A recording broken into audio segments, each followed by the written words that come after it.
No a teďka máme další písničku, kde budu zpívat já Skačku Václavíkovu a opět nás doprovodí pan starosta Radek. Já se na to napiju jenom, protože mám trochu, je to kofola bez rumu, nebojte se, v pracovní době nepiju. Já jsem štíhlý. Jo, porucha není na vašich přijímačích. Je to.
Tak, vážené dámy a vážení pánové, nyní následuje maličká přestávečka. No ještě ne, co když tady máme nějaké zahraniční hosty?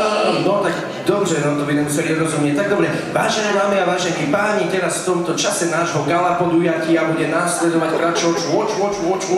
prestávočka.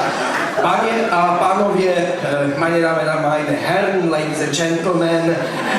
No tak teďka jsem zvědavá, co se to vyleze. Ladies and gentlemen, no prostě tam je pivo, Můžete jít na přestávku.